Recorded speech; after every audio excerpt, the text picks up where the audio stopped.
Chukua nafasi kumkaribisha sana mtumishi wa Mungu Pastor George aweze kutuletea neno la Bwana, na kuna chakula kizuri leo. Mwenzangu, kuna chakula kizuri. Hebu mpe Yesu makofi sana kwa ajili ya mtumishi wa Mungu.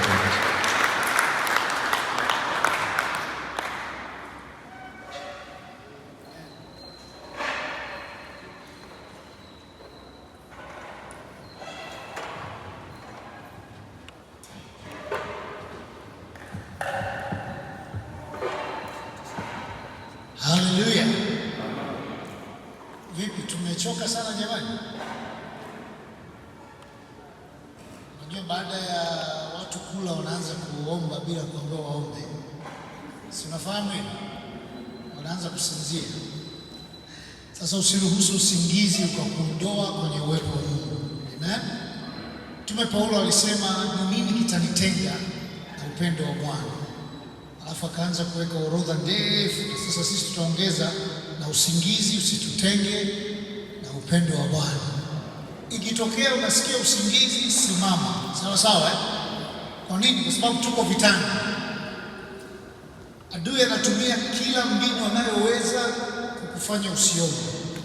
Anatumia mbinu anayoweza kukutoa kwenye mstari. Na wewe pia tumia mbinu unayoweza kuhakikisha hausinzii wala haulali. Amen. Namshukuru Mungu sana sana kwa nafasi ambayo ametupa ya kuweza kuwa hapa Nairobi. Lakini pia nawashukuru sana viongozi ambao wametualika. Asante sana mtumishi wa Mungu Akio pamoja na timu yako nzima ya kutualika hapa Nairobi katika majira haya ya Pasaka. Tumekuja kama walivyotambulisha asubuhi. Niko hapa pamoja na mke wangu Pastor Sayuni, naomba upunge mkono. Lakini pia tumekuja na watoto wetu, kuna Hana, kuna Jediel pamoja na Neema. Amen. Huyu kijana anasoma pale Jake Watt. Ngapi wanafahamu Jake Watt? Okay, yuko pale Juja. Sasa anamalizia mwaka wake wa 4. Lakini pia binti yetu mwingine huyu alimaliza hapa shule mwaka juzi 2025. 2024. Miaka imekimbia. Alikuwa anasoma kule Nyahururu. Kwa hiyo naongea na mtumishi mmoja hapa, namwambia hapa Kenya bwana ni nyumbani. At least we've been coming to Kenya zaidi ya miaka niseme mingapi? Kama 20. So it's our second home. Amen. Lakini pia mke wangu huku kote huku ndio kwao. Labda niwape tu siri, alizaliwa hapa. Si ndio eh? Kwa hiyo huku ni kwao, nakujua vizuri sana. Lakini sasa tuko pale Arusha, Tanzania, tunamtumikia Mungu. Lakini pia nilete salamu kwenu kutoka kwa Mwalimu Christopher Makasege. Anafahamu tuko hapa na amesema mkifika kule tafadhali wasalimie sana. Yeye pamoja na mke wake Diana wanawasalimu sana. Kule Tanzania tumemaliza kongamano la kanda. Huduma ile ya Mana ambayo pia na sisi tumepata neema ya kutumika kwenye hiyo huduma. Nataka niwashirikishe kidogo ili muone umuhimu gani wa ninyi kukusanyika hapa kuomba, hasa kuombea taifa letu hili la Kenya. Ile huduma maono yake anasema ni kuiona jamii ya Kitanzania iliyojengwa katika misingi na mifumo ya ufalme wa mbinguni kwa njia ya maombi na mafundisho. Bwana Yesu asifiwe. Kwa hiyo unaweza ukaujenga ufalme wa Mungu kwa maombi. Amen. Kwa kuomba tu unaweza ukaushusha ufalme wa Mungu. Kwa hiyo kule tulichokuwa tumekifanya ni kwamba tumegawa ile nchi katika kanda au katika zoni. Kwa hiyo tuna zoni ya kaskazini, tuna zoni ya kusini, tuna zoni ya mashariki, zoni ya pwani, zoni ya kati, kuna zoni ya magharibi na kadhalika na kadhalika. So hizi zoni inajumuisha mikoa mbalimbali. Nadhani hapa mnaita provinces. Si ndio? Naita? Counties. unakuta ni counties kadhaa zimewekwa pamoja, lakini kwenye zone. Kwa hiyo tunakuwa na makongamano ya maombi throughout the year. Kuna makongamano ambayo tunaita makongamano ya wilaya, districts. Alafu tuna makongamano ya mikoa ambayo ni regions, ambayo sasa kwa hapa itakuwa ni counties, kwamba kila county inakuwa na kongamano lake at least twice a year, na kila district inaye coordinator wa maombi, kila county inaye coordinator wa maombi. Alafu pia tunakuwa na kongamano sasa ya kanda au zone ambayo imechukua counties, several counties zikatengeneza zone moja, na ile pia tunafanyaga maombi at least once or twice a year. Alafu tunakuwa na kongamano moja kubwa ambalo baadhi yenu pia mmekuwa mkiattend. Wangapi waweza kuattend ile kongamano la kitaifa tunaliita? Amen, amen. Mungu awabariki sana. So ile tunalifanya mara moja kwa mwaka katika makao makuu ya nchi pale Dodoma. So kwa namna hiyo ndio tunaweza tukaendelea kushusha ufalme wa Mungu katika nchi ya Tanzania. Na mimi nimefurahi sana kuona kwamba hiki kitu sasa kinaendelea na Kenya, na naamini kitaendelea na kwingine, kwa sababu Mungu anataka aone ufalme wake kila mahali. Kama Biblia inavyosema, ufalme wa Mungu ni haki, amani, furaha katika Roho Mtakatifu. Kwa Mungu anataka avione hivyo vitu, avione kwenye ndoa zetu, avione kwenye biashara zetu, avione kwenye serikali, avione kwenye kaunti zetu, avione kwenye district, avione kila mahali, amani, haki na furaha katika Roho Mtakatifu vikitawala. Kwa nataka nikutie moyo wewe ambaye umekuja kuomba, usikate tamaa. Ukisoma neno la Mungu katika kitabu cha Luka sura ya 18 mstari wa kwanza, Bwana Yesu alikuwa anatoa mfano, anasema akawaambia mfano, alikuwepo mama mmoja ambaye alikuwa ni mjane, na huyu mama alikuwa na changamoto. Nafikiri mtaelewa Kiswahili changu cha Tanzania. Alikuwa na challenge, ana changamoto, na mtu peke yake ambaye angeweza kumtatulia ile shida yake alikuwa ni hakimu, au Biblia inaita kadhi. Kwa hiyo yule mama akatoka nyumbani kwake akamfuata yule kadhi, akamwambia, nisaidie, nina shida, nipe haki yangu. Lakini yule, Biblia inasema yule judge alikuwa sio mtu ambaye anamcha Mungu, wala alikuwa sio mtu ambaye anawajali watu. Kwa hiyo yule mama mjane alikwenda mara ya kwanza, yule jamaa hakuweza kumsaidia. Akaenda mara ya pili, hakuweza kumsaidia. Biblia inasema alikuwa akimwendea. Hebu sema kumwendea. Na mimi nataka nikutie moyo wewe leo pia, endelea kumwendea Mungu katika maombi. Haijalishi umeomba kwa muda gani, kwa kile kitu ambacho unaona akipati majibu, usikate tamaa. Kwa hiyo Bwana Yesu akasema imempasa mtu kuomba wala asikate tamaa. Na mimi nataka nikutie moyo wewe mwombaji ambaye umekuja. Inawezekana umetoka mbali na hapa. Nimesikia kuna watu wametoka as far as Mombasa, si ndio? Wangapi wametokea Mombasa? Mungu awabariki sana. Mombasa sio karibu, ni mbali. Watu wametoka maeneo mbalimbali wamekuja kuomba. Basi na ile effort ambayo umeiweka, na Mungu akaikumbuke. Bwana Yesu asifiwe.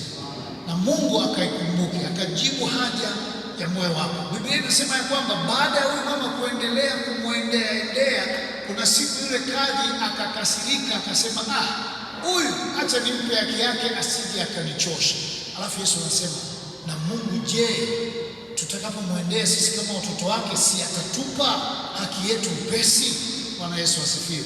Kwa usikate tamaa, endelea kulitia jina la Bwana. Na mimi ninaamini kabisa huyu Mungu ambaye tunamtumikia anajibu, tena anajibu kwa moto. Amen. So katika siku hizi chache ambazo tutakuwa nazo pamoja, ninataka nikushirikishe mada ifuatayo ambayo mimi ninaamini kabisa ya kwamba wewe kama mwombaji itakusaidia kuweza kuomba kwa matokeo.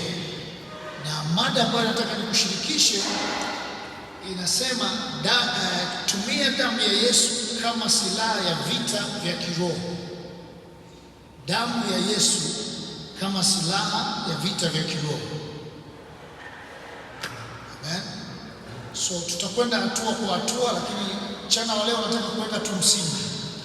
Na mchana wa leo nataka kufocus zaidi kwako wewe kama muombaji, na kesho tunaweza tukaingia zaidi kuhusiana na jinsi gani ambavyo tunatumia damu ya Yesu na kwa nini tutumie damu ya Yesu. Kwa nini nisitumie kitu kingine? Si nikiomba tu katika jina la Yesu inatosha? Kuna umuhimu gani wewe kutumia damu ya Yesu kama silaha? Bwana Yesu asifiwe. So tutakwenda huko, lakini nataka twende kwenye safari taratibu ili uweze kupata kitu ambacho kitakuequip kuomba kwa usahihi, kuomba kwa matokeo. Ngoja niseme kitu kimoja. Watu wanaweza kuomba, wanaomba sana. Kuna watu labda wako hapa anaweza kuomba masaa 3-4 bila kukoma. Kuna mtu yuko hapa anaweza kuomba labda wiki moja, lakini leo nikimuuliza bado hajapata majibu ya maombi yake. Biblia inasema hivi, ombeni nanyi come on, ombeni nanyi alafu anasema bisheni, tafuteni. Okay, kama umeomba hujapewa unafanyaje? Mimi naamini wengi tumeomba hatujapokea, lakini Yesu alipokuwa akizungumza yale maneno alikuwa anatupa hatua 3 za mtu kuomba ili aweze kupata majibu. Bwana Yesu asifiwe. Anasema ombeni nanyi mtapewa. Ikatokea kwamba umeomba alafu hukupokea, ni lazima utafute kujua kwa nini sijapokea. Hello, you have to go an extra mile to ask the Lord, kwa nini sijapokea? Bwana Yesu asifiwe. Kama mtakumbuka katika Biblia haya mambo yalimkuta Daudi. Wangapi tunamfahamu mfalme Daudi? Ukisoma katika kitabu cha Samueli wa pili, nitakuwa natoa maandiko, naomba uandike, na nimemwomba ndugu yangu hapa atakuwa nayaweka hapa. Tafadhali ukipata muda uyasome. Nataka kwanza tujifunze kabla ya kuomba. Samueli wa pili sura ya 21. Nazungumza na waombaji kwamba tumemwomba Mungu, tunataka kuona nchi yetu hii ikitoka kwenye hatua moja kwenda hatua nyingine, na kama sijakosea ni mwaka huu ndio uchaguzi unaokuja, si ndio? Kwa tunafanya maandalizi, au sio? Na nyinyi mnajua mambo ya uchaguzi na mambo mengi mlisikia hata kule kwetu yalitokea, lakini lazima tusimame tuombe.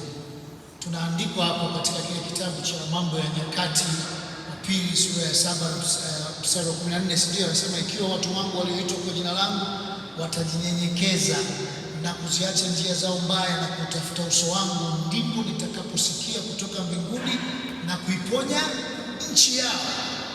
Lakini inahitaji watu wake Mungu ambao ni wewe na mimi. So Daudi alikwenda mbele za Mungu. Ukisoma katika mstari wa 1 anasema kulikuwa na njaa siku za Daudi muda wa miaka 3. Hebu sema 3. Kulikuwa na njaa siku za Daudi muda wa miaka 3, mwaka kwa mwaka. Naye Daudi akautafuta uso wa Bwana. Bwana akasema, ni kwa ajili ya Sauli na kwa nyumba yake yenye damu, kwa kuwa aliwaua hao wa Gibeoni. Bwana Yesu asifiwe. Sasa ukisoma tafsiri ya Kiingereza, mara zote nyinyi kama waombaji jaribu kusoma zaidi ya tafsiri moja. Usisome tu tafsiri moja alafu ukaridhika. Tafuta NIV, tafuta Amplified, tafuta King James Version. Angalia jinsi wanavyotafsiri yale maneno, kwa sababu mara nyingine Kiswahili chetu kina upungufu wa maneno. Na inawezekana hata mtu alikuwa na tafsiri ilikuwa wakati wa lunch. Unajua wakati wa lunch unakwenda lunch una njaa. Kwa hiyo unachomeka neno lolote tu wahi kwenda kula. So unaona kuna maneno yanapungua kidogo. So jaribu kusoma tafsiri mbalimbali. So Biblia inasema kwa Kiingereza David inquired. Sawa sawa. Inquired, akamuuliza Mungu, aliomba. Huwezi kuniambia kwamba katika miaka 3 Daudi alikuwa anaona njaa mwaka wa kwanza amekaa tu kimya. It is impossible. Lazima Daudi alikuwa anaomba. Lazima Daudi alikuwa anatafuta uso wa Bwana. Lakini kuna aina ya maombi ambayo Daudi alitakiwa aende level nyingine ya kuomba ili aweze kupokea majibu. Biblia inasema ya kwamba alipofika mwaka wa 3 akaenda hatua ya pili, sawa sawa na kile kitabu cha Mathayo ambayo ilisema kwamba ombeni nanyi mtapokea. Aliomba lakini hakupokea jibu. Kwa nini? Njaa bado ipo. Akaenda hatua ya pili.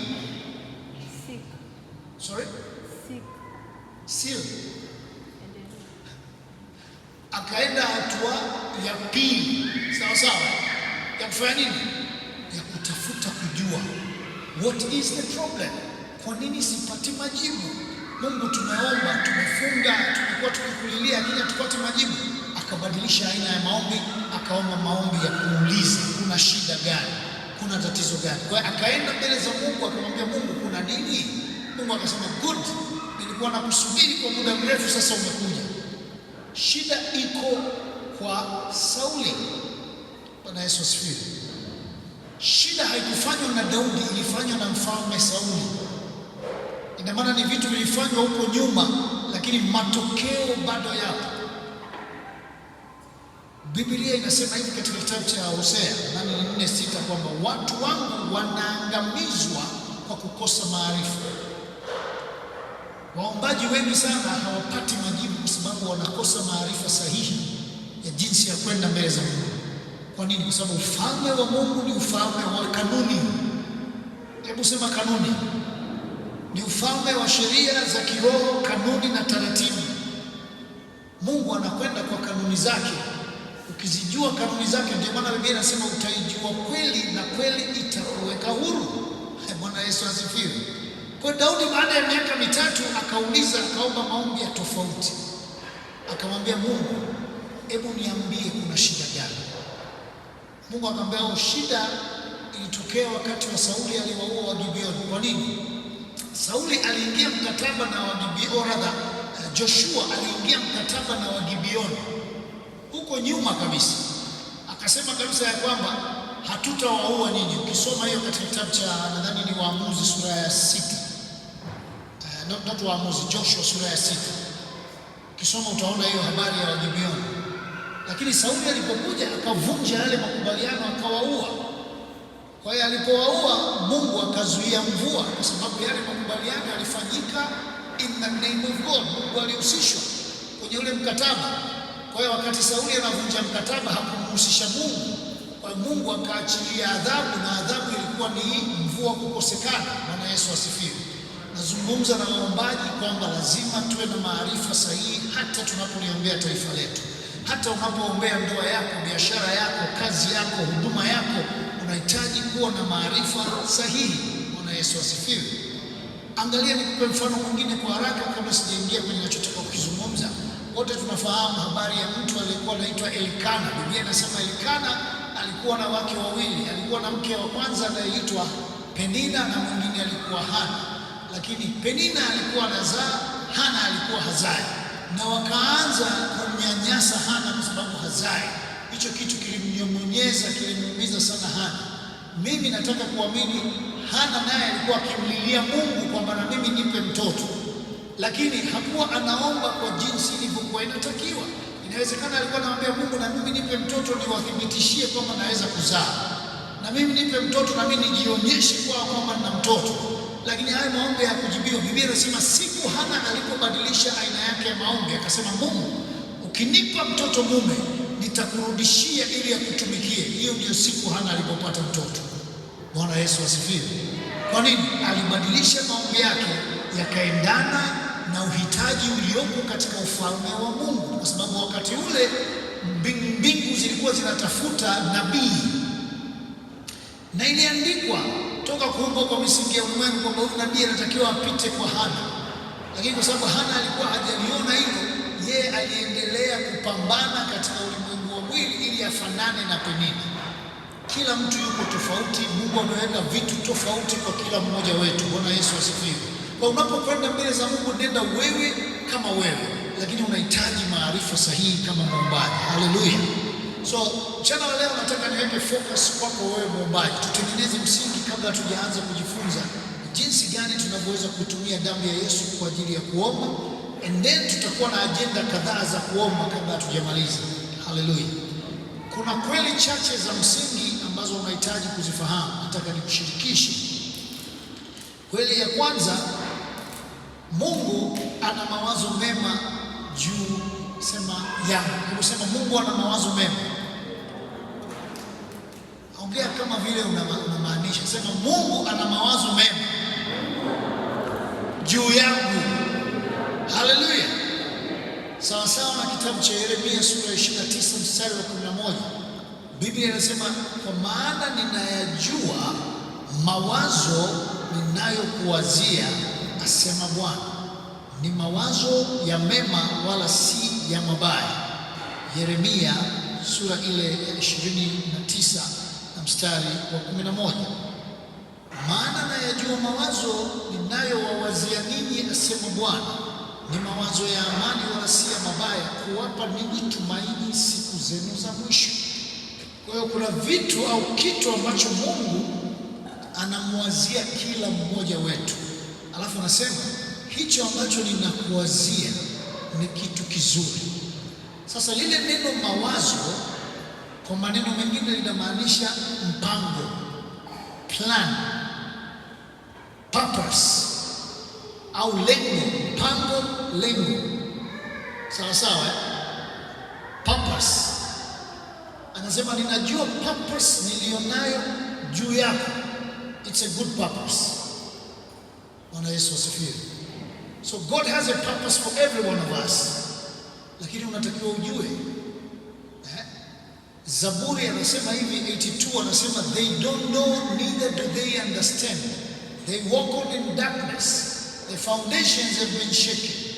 Hawajui wala hawafahamu, wanatembea gizani, misingi imetikisika. Anasema nimesema ninyi miungu na wana wa Mungu aliye juu, lakini kwa kuwa hamjui mtakufa kama mmoja wa hao wakuu. Ndio maana nasisitiza sana, wewe kama mwombaji, maarifa ndio kitu cha msingi. Let me say this, kama mwombaji huwezi kuepuka kusoma. Najua hiyo ni fight kubwa sana. Waombaji wengi tunataka tu mwanze, Baba katika jina la Yesu nakemea, navunja shingo, nakata ngwara, na haribu. Ndio tunapambana hiyo haraka sana, lakini huwezi kuepuka kusoma ili uwe na maarifa. Bwana Yesu asifiwe. Unayahitaji hayo maarifa, na ili uweze kuyapata ni lazima usome, lazima usikilize. Sikiliza na watumishi wengine na walimu wengine, soma vitabu mbalimbali, ndivyo utakavyoongeza maarifa.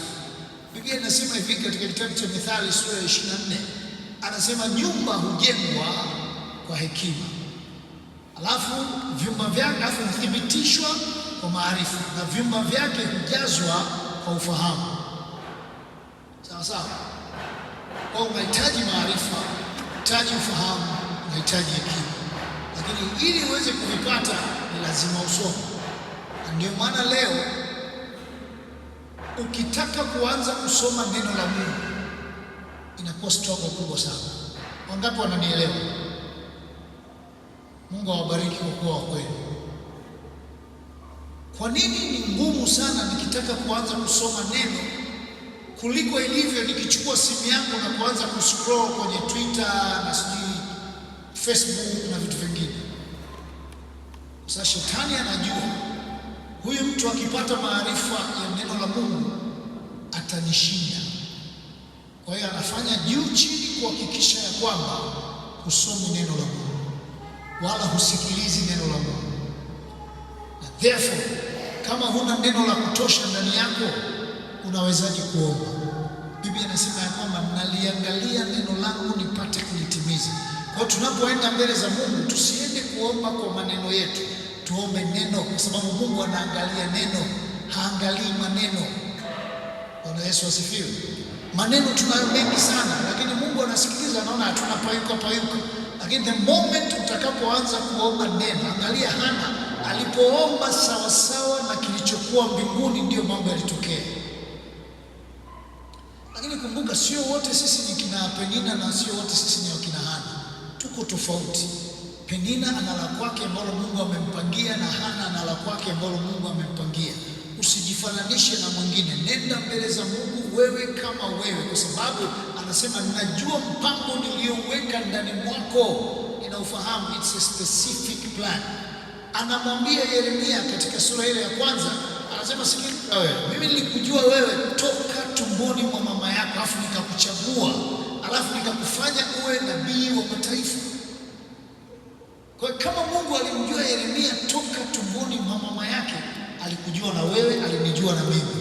Alijua atazaliwa mtoto jina lake fulani kwenye familia ya mwanamke huyu na mwanamume huyu, na huyu mtoto alikuwa anajua pathi yake itakuwaje, alikuwa anajua kila kitu. Anamwambia Yeremia, wewe nilishakuweka uwe nabii wa mataifa. So there was no way Yeremia angeenda contrary to that, asingeweza kufanikiwa. Anakwenda kwa wazazi wa Samson katika kitabu cha Judges au Waamuzi sura ya 13. Anawaambia mtapata mtoto wa kiume, huyu mtoto mtamwita Samson. Alafu anawaambia purpose. Kumbuka nimesema Mungu ana purpose. Anawaambia purpose ya Samson, anasema huyu atakuwa mnadhiri wa Mungu. Alafu huyu ataanza kuwaokoa wana wa Israeli dhidi ya Wafilisti. Sasa angalia Samson ambapo alikuwa anatoka nje ya mstari, angalia shida ambazo Samson alizipata. Kwa nini? Alitoka nje ya purpose ya kwake. Akaja kukumbuka dakika za mwisho, akarudi mbele za Mungu kwa toba. Akamwambia Mungu, pamoja na kwamba macho yangu ameshayatoa, lakini nirehemu tu. Give me a chance one more time. Sasa sijajua waombaji wangapi na sisi tumetoka nje ya mstari ambao Mungu alishatuweka. Look around. We are not many here. Si ndio jamani? Kwa nini? Kwa sababu sio wote ni waombaji. Na ndio maana unaona unapotisha mkutano wa maombi wanakuja watu wachache. Why? Kwa sababu shetani anajua kabisa ya kwamba kama akiwaruhusu hao watu waombe, ufalme wake uko kwenye matatizo. Mungu atusaidie sana. Kwa hiyo unahitaji maarifa. Mpango wa Mungu, another fact au kweli nyingine, mpango wa Mungu juu yetu ameupackage katika ufalme wake. Yaani manake ni kwamba kama unatumikia shauri la Mungu kwenye ufalme wake, ndipo hapo utakapoona na mpango wake Mungu juu yako. It won't work outside the kingdom of God. Ni lazima tufanye kazi ndani ya ufalme wake ili ile purpose aliyoiweka ndani mwetu iweze kufanya kazi effective. Mara zote Mungu anataka tujenge ufalme wake hapa duniani kupitia mpango alionao kwetu. Mfano, ngoja nitoe mfano tuelewe. Nimeona hapa vijana wanaimba hapa. Wana vipawa sana vya kuimba. Lakini Mungu aliweka hicho kipawa ili kitumike ndani ya ufalme, kijenge ufalme wake. But unfortunately today wengi wanavitumikia, kipawa kinakuwepo ndio ndani yako, lakini anatumikia nje ya ufalme. Hallelujah. I hope umenielewa. Kwa hiyo chochote ambacho Mungu amekupa wewe kama mpango wake, alikuwa anataka huo utumike ndani ya ufalme kuextend kingdom yake. Amen. Lakini kingine, kumbuka maombi ni funguo ya kushusha ufalme wa Mungu. Maombi ni funguo ya kushusha ufalme wa Mungu. Fungua Biblia yako pamoja nami katika kitabu cha Luka sura ya 11. Nitasoma tu mstari wa kwanza na wa pili, lakini pia unaweza kupata habari hiyo hiyo katika kitabu cha Mathayo sura ya 6 mstari wa 9 na wa 10, lakini mimi nitasoma kutoka kwa Luka. Ikawa alipokuwa mahali fulani ya kiomba, huyu alikuwa ni Yesu. Alikuwa na tabia ya kuomba, anajifungia mahali, saa nyingine anajitenga, mara nyingine anawaambia wanafunzi wake twendeni tukaombe. Huyu alikuwa ni Mungu, si ndio jamani? Jesus is God, Son of God, King of Kings, Lord of Lords, the creator of the universe. Unaweza ukasema Yesu akacreate, alikuwepo wakati ulimwengu unaumbwa. Ukisoma Methali sura ya 8, Yesu ana-explain kwamba I was there. Wakati Mungu anafanya vitu vyake, mimi nilikuwepo na nilikuwa co-creator na yeye. So siku hii alikuwa amemaliza kuomba, Biblia inasema Ikawa alipokuwa mahali fulani akiomba, alipokwisha amemaliza kuomba, atuambiwe aliomba muda gani, lakini alikuwa amemaliza kuomba. Biblia inasema mmoja kati ya wanafunzi wake alimwambia, Bwana, tufundishe sisi kusali kama vile Yohana alivyowafundisha wanafunzi wake. Kwa hiyo inamaanisha ya kwamba wakati Yesu amekaa kwenye kona anaomba, wale wanafunzi walikuwa wanamfuatilia. Yesu anapojitenga pembeni, wanamfuatilia. Wakina Yohana, wakina Marko wanamfuatilia. Wakina Petro, mwisho mmoja wanasema Waswahili, uzalendo ukamshinda, akamfuata, akamwambia, samani, hii staili yako wewe unayoomba hii, hebu tufundishe. Na tunaona ukitoka kuomba miujiza inatokea, majibu yanapatikana, watu wanafunguliwa. Bwana Yesu asifiwe. Haleluya. Sasa tuko darasani, hebu naomba kila mtu asimame.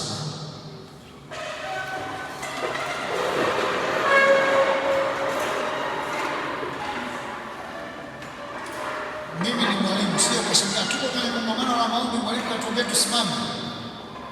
Haya, kama unaweza nyosha mkono wako hivi, jitahidi mpaka uguse kule juu, kama unaweza. Haya, mwingine tena, jaribu tena, tena, alafu fanya hivi tena. Good. How do you feel now? Feel much better? Okay, let's get seated. Kwa sababu sitaki ukose chochote, na mimi sikuja hapa kusimama ili kutimiza ratiba kwamba nimeambiwa njoo utafundisha. No. Mimi nataka tuelewe ninachozungumza. Kwa nini? Kwa sababu nataka tupate maombi yenye matokeo. Ningependa tupande level moja, kama anavyosema katika kitabu cha Ezekiel sura ya 47. Ezekiel anasemaje? Anasema yule mtu akashika mshipi akapima. Alipopima mara ya kwanza, maji yalikuwa kwenye viweko vya miguu. Baadaye akaja akapima mara ya pili, maji yakawa wapi? Magotini. Akaja akapima mara ya tatu, maji yakawa kiunoni. Akaja akapima mara ya nne, maji yakawa ni ya kuogelea. Sasa mimi nataka uogelee. Haleluya. Hebu mpigie Bwana Yesu makofi. Amen. Sasa mimi naamini kuna wengine hapa tuko kwenye viwiko vya miguu. Kuna wengine tuko magotini. Kuna wengine tuko kiunoni. Hatuko sawa, lakini Mungu anataka wote twende kwenye kiwango cha kuogelea. Bwana Yesu apewe sifa. Haleluya. So hawa jamaa wakawa wanamfuatilia Yesu, anaomba. Sasa huyu jamaa na kitu tofauti. Ngambia, samani, unaweza ukatufundisha hii staili yako ya kuomba hii? Ninakuona ukiomba unaongea maneno, unavyoyapangilia maneno yako. Hii si hatuwezi. Hebu tufundishe kama ambavyo Yohana Mbatizaji alikuwa anawafundisha watu wake. Sasa angalia, nifuate, nisikilize na nifuatilie kwenye Biblia yako majibu ya Yesu yalikuwa nini. Nataka tufike hapo. Biblia inasema mstari wa pili, akawaambia msalipo, when you pray. Now in English it is using the term when, meaning lazima utaomba. Wewe kama mwombaji huwezi kuescape kuomba. Ni kama ambavyo huwezi kumtenganisha samaki na maji, ndivyo ambavyo huwezi kumtenganisha muombaji na maombi. Haleluya. Waombaji wengi, wengine utamsikia usiku nakosa usingizi kweli, sio na shida gani? No, ni Mungu anatafuta watu watakaokaa kwenye nafasi. Amegundua wewe ndio peke yake unaweza kukaa kwenye nafasi. Kwa hiyo saa nyingine anakunyima usingizi ili uombe. Unakimbia kwa daktari ukachekiwe, daktari akicheka sema wewe uko sawa. Mwenzako analala anavuta shuka vizuri kabisa, wewe usingizi unakosa. No, ni Roho Mtakatifu anakuambia pray. Bwana Yesu asifiwe. Kwa sababu sio wote wana hiyo gift, wewe unayo, so use it. Kwa hiyo Yesu akasema, you guys want to know how to pray? This is what you should do. Mtakapokuwa mkiomba, sikiliza sasa the type of prayer nayowaambia. Anasema hivi, mseme hivi: Baba yetu uliye mbinguni, jina lako litukuzwe. Mathayo amesema litukuzwe, Luka amesema litakaswe. Ufalme wako uje, mapenzi yako yatimizwe hapa duniani kama huko mbinguni. Nataka tuishie tu hapo. Angalia the flow ya maombi ambayo Yesu anawafundisha wanafunzi wake. Anasema hivi, mkienda mbele za Mungu kuomba, cha kwanza muinueni Mungu. Ukimaliza tu kumuinua, talk about the kingdom. Tena ile kingdom mwambie Mungu tunataka ishuke hapa. Now let's go a little bit slow. Kwa hiyo kitu ambacho Yesu alikuwa anasema hapa, ninyi waombaji ambao mko hapa, in order for you to pull down the kingdom of God in the country of Kenya, ili muweze kuleta ufalme wa Mungu katika nchi ya Kenya. Na tumesema ufalme wa Mungu ni nini? Sawa sawa na Warumi ile 14:17. Haki, amani, furaha katika Roho Mtakatifu. Yani this is what it means. Ili tuone ufalme wa Mungu umeshuka Kenya, nikienda hospitali nitakuta haki inatendeka. Nikienda kwenye vyombo vya sheria nitakuta haki inatendeka. Ukienda kwenye ndoa, there is joy, there is peace. Nikienda shuleni hakuna mambo ya rushwa, hakuna wanafunzi kuonewa. Yani all over, nikiwa kwenye mabasi unaona ile haki, amani na furaha ya Roho Mtakatifu ikifanyika. Yesu anasema ili muone hicho kimetokea katika nchi ya Kenya, you need to pray. Bwana Yesu asifiwe.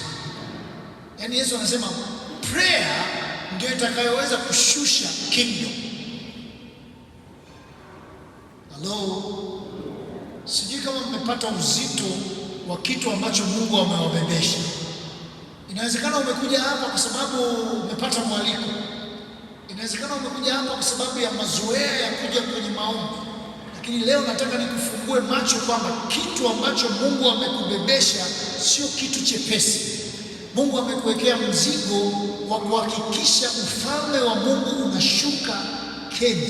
Unashuka kwenye ndoa zilizoko Kenya, unashuka kwenye kanisa, unashuka kwenye uchumi, unashuka kwenye biashara, unashuka kwenye huduma mbalimbali. Bwana Yesu asifiwe. Lakini leo ukiangalia hakuna haki kwenye baadhi ya huduma wala makanisa. Hakuna amani, kuna ugomvi, kuna kutokuelewana. Pray. Solution is pray. Na ndio maana unahitaji maarifa sahihi. Nina ushushaji huo ufalme.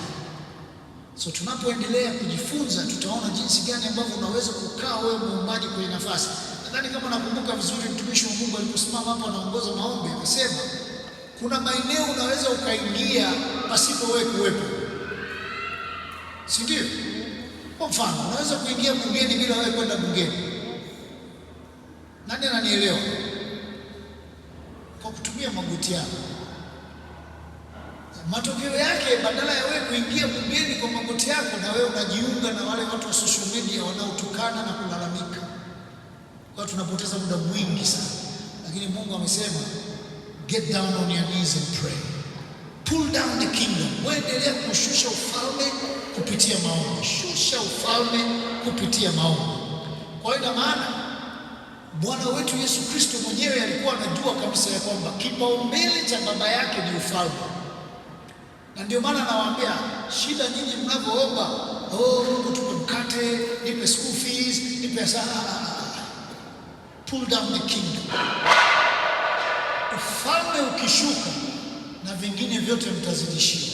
Mathayo 6:6 anasemaje?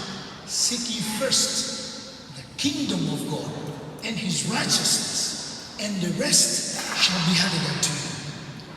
Lakini changamoto yetu sisi tumeiweka opposite. Kwa nini? Kwa sababu ya pressure ya maisha, hofu ya kesho. Kwa hiyo unataka vitu viende chap chap. Matokeo yake tumetumia nguvu zetu nyingi sana kupambana wenyewe kupata solution, lakini hatujapata hizo solution. Mungu atusaidie sana. Lakini leo ninaamini nazungumza na waombaji ambao kuna kitu watakipata na wataanza kukitekeleza na tutaanza kuona matokeo. Usitumie nguvu zako, usitumie akili zako. Biblia inasema sio kwa nguvu wala kwa uwezo, bali ni kwa Roho Mtakatifu. Haleluya. Sasa ufalme wa Mungu ni nini? Kama nilivyosema katika Warumi 14:17, ufalme wa Mungu ni haki, amani na furaha katika Roho Mtakatifu. Sasa hapa mmeandika andiko zuri sana, Methali 14:34. Biblia inasema haki inafanya nini? haki. Sasa kama tunataka taifa la Kenya liinuliwe, pull down the kingdom of God. Bwana Yesu asifiwe. Tuushushe ufalme wa Mungu kwa njia ya maombi, kwa sababu ufalme ukishuka utashuka na haki. Haki ikishuka, taifa lazima litainuliwa. Ufalme wa Mungu ukishuka utashuka na amani. Haleluya. Bwana Yesu asifiwe. So the kingdom of God sio kwa habari ya kula na kunywa physical, no. Ni kuhusu system, ni kuhusu territory. Mungu anataka kuseta territory yake Kenya, aseme kwamba mimi ndio Bwana wa Kenya. Na kitu kimoja cha ajabu sana, ameweka hiyo task kwa nyinyi waombaji. Haleluya. Ameweka task ya kushusha the kingdom kupitia waombaji, kwamba when you pray and when you tell God we need that kingdom to come, kwa maneno mengine ni kwamba unamuinvite Mungu, njoo. Mungu yuko very gentle and generous. If you don't invite him, he won't come. Lakini if you, as I before, I stand at the door and knock. Ukifungua mlango, mimi nitaingia. Ni lazima wewe ufungue mlango ili aweze kuingia. Kwa hiyo anasema nyinyi mnapoomba, kwenye maombi yenu yote hakikisheni kwamba priority is the kingdom. Anasema Baba yenu wa mbinguni anajua mnahitaji chakula, mnahitaji mavazi, mnahitaji school fees za watoto, mnahitaji usafiri, mnahitaji nyumba. Anasema yote anajua, lakini cha kwanza, do my business and I will do the rest. Hiyo ni ngumu kidogo, lakini inawezekana. Sasa Mungu ameweka njia ya kushusha ufalme kupitia maombi. Nataka nikutie moyo na nikukumbushe mwombaji ambaye uko hapa mchana huu leo. Kitu ambacho Mungu amekubebesha sio kitu lele mama, sio kitu chepesi. Do not take it for granted. Usikichukulie kiwepesi au kirahisi rahisi. Unapohitajika kuomba, omba. Unapohitajika kufunga, funga. Unapohitajika kusoma neno, soma. Kwa sababu adui tuliye naye na yeye pia anafanya kazi day and night ili akuzuie usiombe, akuzuie usisome neno. Biblia inasema hivi katika Yohana 10:10, kama Mungu ana mpango mzuri sawasawa na Yeremia 29:11 juu yako, shetani naye ana mpango mbaya sawasawa na Yohana 10:10 kinyume na wewe. Biblia inasema mwivi haji ila achinje, auwe na aharibu. Lakini Yesu anasema nalikuja ili uwe na uzima kisha uwe nao tele. Kwa hiyo unaona Mungu yeye anasema hivi, ufalme wa Mungu ni haki, amani na furaha. Shetani anasema hivi, ufalme wa shetani ni kuua, kuchinja na kuharibu. Si unaona zinapingana hizi? Na ndio maana unaona kila unapotaka upige magoti uombe, usingizi ghafla huo. Lakini inapokuwa sio wakati wa kuomba, usingizi haukwepo bwana. Inapokuwa sio wakati wa kusoma neno, hakuna usingizi bwana. Ukitaka tu kuchukua Biblia, ndio hapo hapo mjomba wako wa miaka 5 ambaye hajawahi kuongea naye ndio anapiga simu siku hiyo. Uncle nilikuwa namsubiri muda mrefu, leo kanitafuta. Unaweka Biblia pembeni. Ukimaliza kuongea na uncle, masaa limepita, tayari kimekuja kitu kingine. Siku unataka tu kuchukua Biblia uanze kusoma, nyumba ilikuwa haina mende, ndio mende wanatokeza. Unaweka Biblia pembeni, unaanza kupambana na mende. Hizo ni hila za shetani. Amkeni, muwe alert. Hivyo vyote just hebu give a test, give a try yourself. Mara zote unaposhika Biblia ni vitu gani vinakudistract? Kama sio mtoto, redio. Kama sio redio, TV. Kama sio hiki, yani kuna, unajua kwa mfano sasa hivi kule kwetu kule Tanzania kuna ugonjwa umeingia, sio hata kama hapa Kenya umeingia. Ugonjwa wa mpira wa miguu. Na hapo umeingia. Yani umekuwa kama dini. Si ndio? Soka. Watu wanapenda soka kuliko sasa kumpenda Mungu.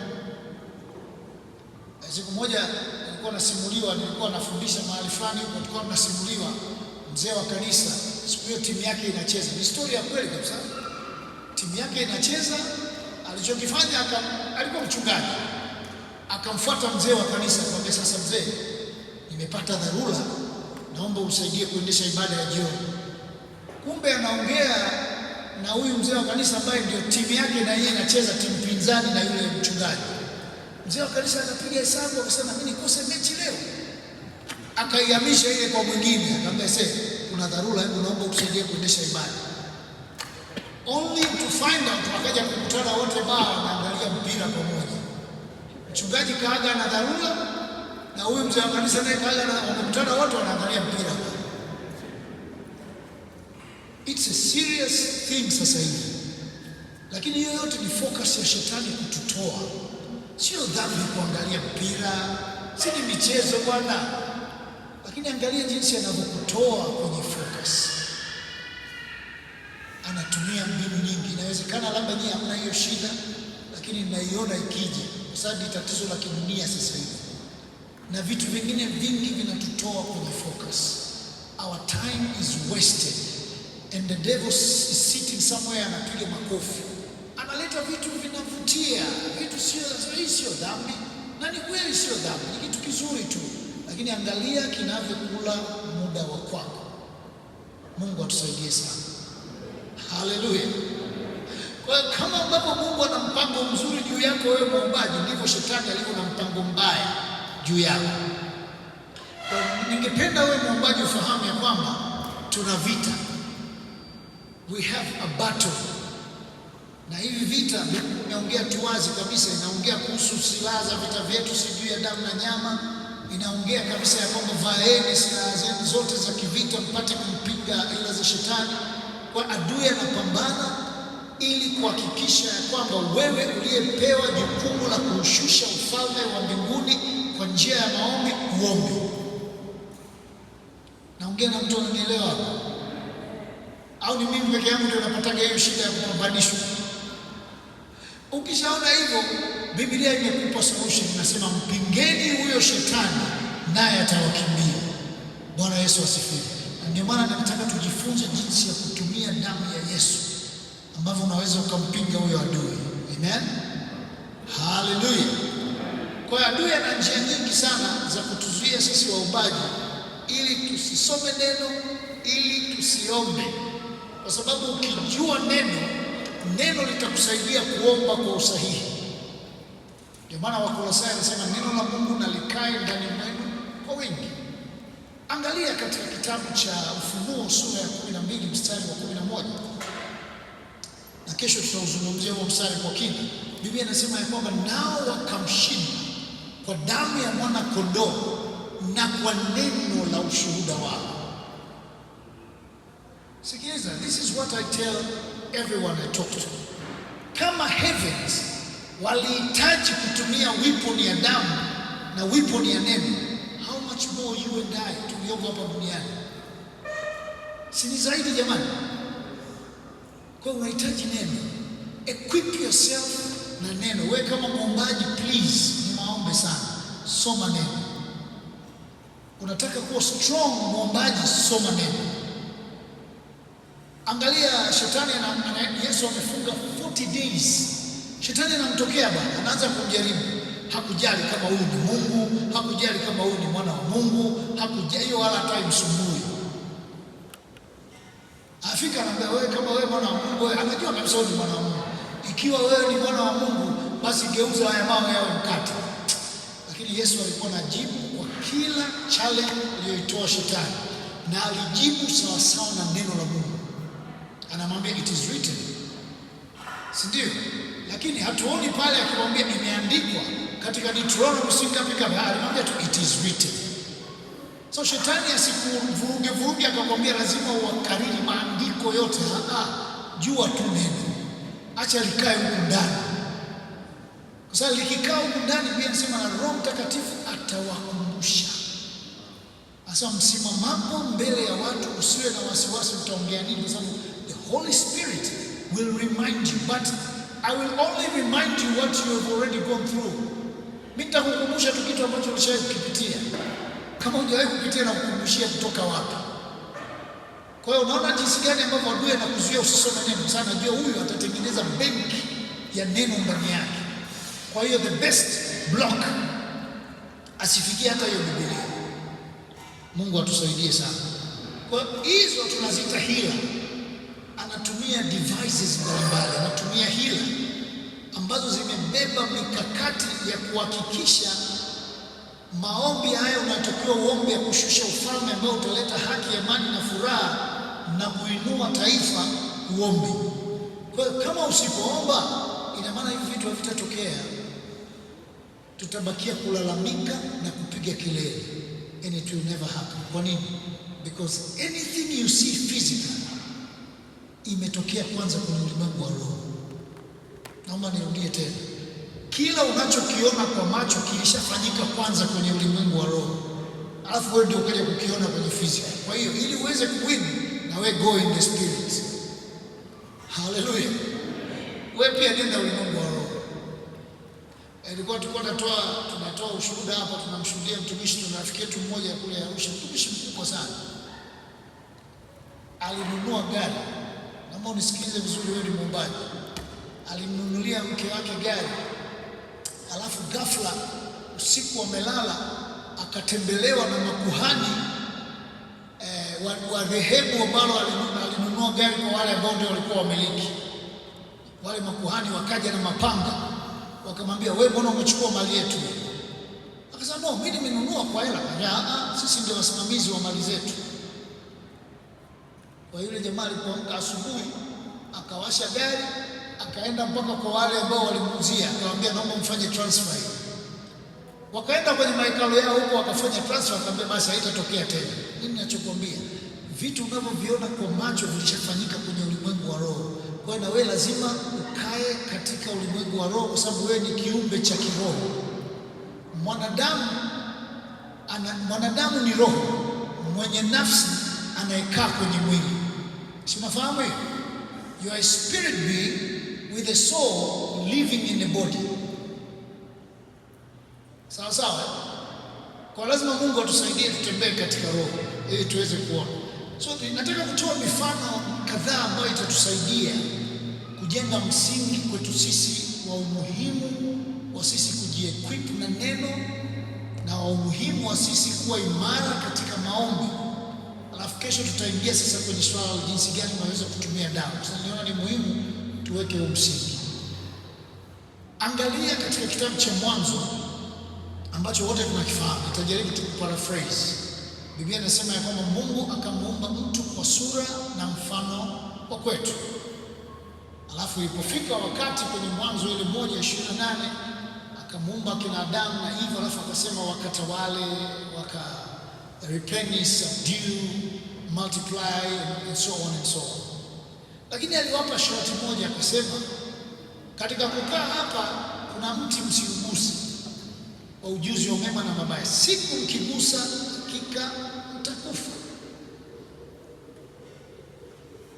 Sasa nataka uangalie jinsi gani ambavyo shetani anakupambanisha ili usiwe imara katika kuomba, katika kusoma neno.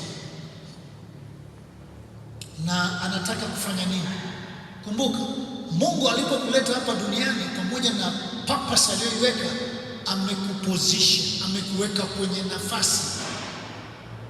Labda tuchukulie mfano, unapoongea kuhusu mume na mke, Biblia inasema wazi kabisa kwamba mume ndiye kichwa. Sawa sawa. Kwa hiyo anatakiwa kichwa ndio awe kiongozi, atoe direction and so on and so on, apende mke wake na kadhalika. Lakini anasema mke yeye ni msaidizi. Kwa hizo ni positions. The moment ukiviolate kwenye position yako katika ulimwengu wa roho, inaanza kwamba unatolewa, unatoka kwenye hiyo position. Alafu usipostuka itakuja kutokea hata katika ulimwengu wa mwili. Sasa tuangalie hawa wenzetu, our forefathers, Adam and Eve. Mungu aliwa position, alimpa Adam position ya utawala, akisaidiwa na mke wake, akawaweka katika eneo la utawala, territory in the garden. Alafu akawaambia be careful, yuko enemy ambaye is after you, ambayo ndivyo ilivyo hata leo. Amekuplant wewe kama muombaji in Mombasa, in Nairobi na kwenye sehemu mbalimbali za city of Nairobi, so that you could be able kushusha ufalme kwenye lile eneo. Lakini akakwambia, as you're doing so, beware, there is an enemy that is after you. He wants to take you out of your position. Kwa sababu once you're out of your position, hautaweza kufanya kile ambacho ulikuwa assigned kwenye ile position. Kwa hiyo yeye alichokifanya adui, akafanikiwa kuwadanganya, wakamwasi Mungu. Sasa this is what happened when they sinned against God. Number one, walitoka kwenye position zao, walipoteza position zao za rulership. Na to prove that, Biblia inasema Mungu aliposhuka kuwatembelea, the first question aliuliza, nani anakumbuka swali alilouliza? Aliuliza nini? Adam, where are you? Hebu tuongee kawaida. Kama ingekuwa ni wewe umekaa kwenye nafasi ambayo Mungu amekaa, sasa wewe ni mwanadamu, swali lako la kwanza ungeuliza nini? What have you done? Si ndio? Adam, umefanya nini? Lakini Mungu ni kana kwamba hana interest na kile Adamu alichokifanya, ana interest na position aliyoipoteza. Sijajua waombaji wangapi hapa tumepoteza nafasi zetu. Kwa sababu Mungu akikuweka kwenye position, anakuequip kwa ajili ya ile position. So ukipoteza nafasi yako kwenye ile ambayo umepewa, you also lose the ability to operate in that position. There are many fathers around us. They have a name of a father, but they don't operate as fathers. Why? Because they are out of position. I'll repeat that again. Wako wa baba wengi sana leo bado wanabeba jina la baba. Na ukishaanza kumsikia baba siku zote anasema niiteni baba, mimi ndio baba, anadai kila saa. No, uhitaji kudai. Wewe kama baba tunajua wewe ni baba. Function as a father, tutakurespect. Am I talking to somebody here? Uhitaji kuambia niiteni baba. Watakuita kufuatana na the way unavyo operate kwenye nafasi yako. Bwana Yesu asifiwe. Kwa hiyo wako wa baba wengi leo wana jina la baba lakini hawa function kama baba. Wako husbands wengi leo wana jina la mume lakini hawa function kama mume. Na ndio maana analalamika, mke wangu ananidharau, hanisaidii. Hawezi kukusaidia kwa sababu you are out of your position. Ukirudi tu kwenye position, is an automatic act, ataanza tu kukusupport. Mungu atusaidie sana. God help us. So cha kwanza, adui akija kukushambulia anataka akutoe kwenye position. Kwa sababu akikutoa kwenye position, you become vulnerable. Angalia kilichotokea kwa Adam and Eve. Mungu anauliza, mko wapi? What happened? Say, we are naked. Oh, kwa hiyo ukitolewa kwenye position, he strips you off. Unakuwa naked, alafu unakuwa na very shameful. Aibu inaingia, hofu inaingia, unaanza kujificha. Tunauliza, jamani, mbona mji kwenye maombi? Bwana, niko busy. Uje ushavuliwa nguo. Au haya yatokea. Bwana, tuna maombi siku fulani. Siku hiyo bwana, siko tangalia. Maana ushatoka kwenye position, alafu na nguo umevuliwa. Sasa to make matters worse, badala ya kumrudia Mungu akusaidie, unaenda kushona majani ya mti wa mtini ujifunike mwenyewe. Nani amekwambia majani yanaweza kufunika uchi wako? Sasa hata ukishona na sindano inatoboka tu. Si ndio Uzi haiwezi shika hapo, inatoboa. Sasa sijajua wangapi wapo kwenye hiyo state sasa hivi. Wanaibu, wamejifunika na majani. Sasa hatuja kuona siku nyingi sana kwenye maombi. Bwana wewe, nitakuja. Alafu adui anamwimbia ule wimbo wa guilty. Kwanza wewe juzi ulitenda dhambi, usiende. Anaendelea kukupush far and far. Instead of running towards God, you're running away from him. Mungu anasema, njooni kwangu ninyi wote wenye mizigo na mnaosumbuka, nitawapumzisha. It doesn't matter umefanya nini, go back to him. Sawa jamani. Biblia inasema ukianguka, amka, repent, move forward. Usibaki kwenye state yako ya kuanguka.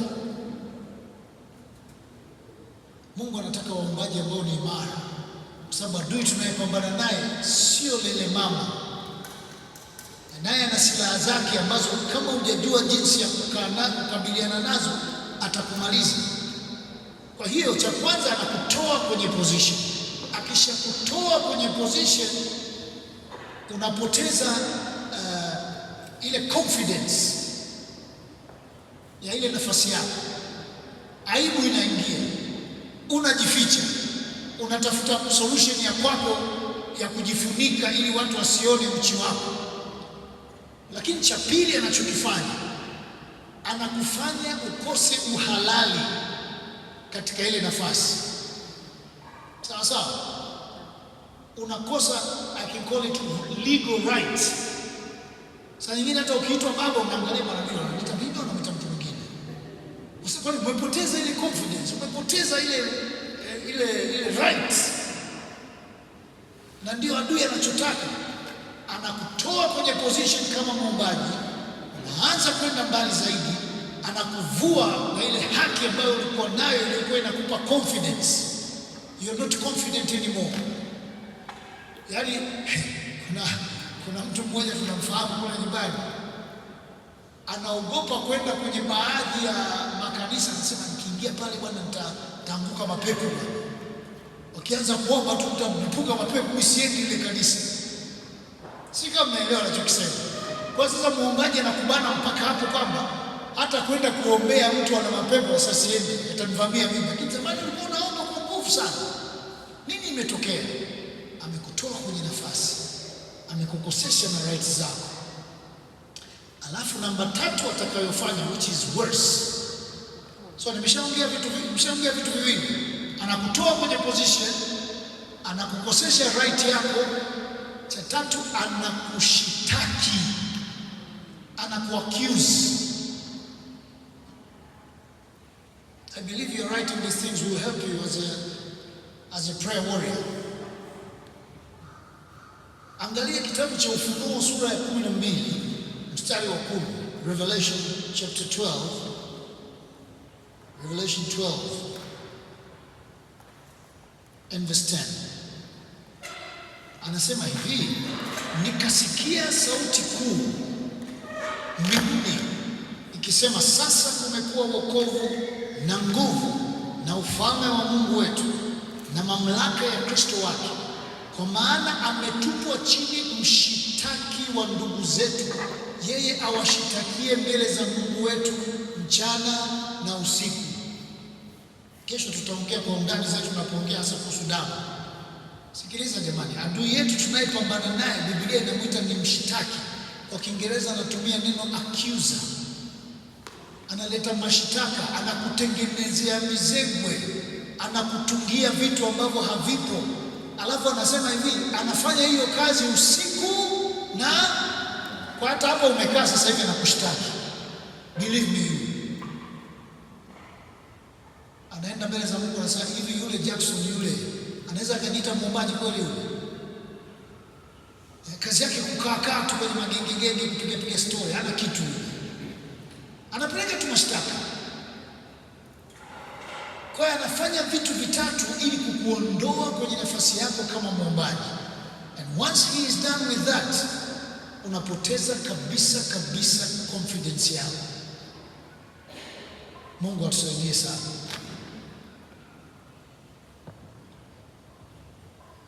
Kwa hiyo kuna kitu ambacho katika hii sakata yote anakifanya, nataka niongelee kidogo kuhusu hicho. Na wakati mtumishi anaomba alitaja hicho kitu, sio kama atakumbuka, lakini mimi nilikuwa nasikiliza mara zote. Sikiliza maombi mtu anayeomba, sawa sawa. Aliongea kuhusu kuvikwa vazi jipya. Kwa shetani anachokifanya, kuna vazi analivua kutoka kwao. Adam na Eva walipowekwa pale bustani, Mungu aliwavika vazi ambalo physically lilikuwa halionekani. Lakini the moment walipo disobey, lile vazi la kiroho likaondolewa. Ndio maana wakaanza kuwaona wakajiona wenyewe wako. Mbona mwanzo walikuwa waoni kama wako uchi? Sijui kama mnanipata. Let me repeat it again. Adam and Eve walikuwa wako clothed na spiritual garment ambayo ilikuwa ina utukufu, inafunika kila kitu chao, na hiyo garment ndio ilikuwa inafanya wanyama wote wawatii, kusiwe na hofu na wanyama, akilima ardhi na respond, everything was possible because of that garment. The moment ile garment ilipokuwa uplifted, cha kwanza waligundua wako uchi. Kwa hiyo maana kuna garment iliondoka. So the spiritual garment can always cover your physical status. Narudia tena, spiritual garment mara zote itafunika hali yako ya kimwili. Na mtu anasema, wewe mbona uzeeki wewe? Kila siku unakuwa yuko yule yule. Kuna utukufu umekufunika. Wewe vuruga tu uone kama hujachoka dakika mbili. There is a glory that is covering you. It's important to be in the presence of the Lord always. Daudi anasema, one thing have I desired of the Lord, that will I seek after, that I may dwell in the house of the Lord. Jambo moja nimelitaka kwa Bwana, nalo ndio nitakalolitafuta, nikae uweponi mwa Bwana. Bwana Yesu apewe sifa. Hallelujah. So, hilo vazi lilipoondolewa, wakaanza kuona vitu ambavyo walikuwa hawajaviona kabla. Kwa sababu vazi walilokuwa wamevikwa lilikuwa linafanya vitu viwili. Lilikuwa linatambulisha wao ni nani, sawa sawa, na lilikuwa linatambulisha nafasi yao. Walikuwa wafalme wale.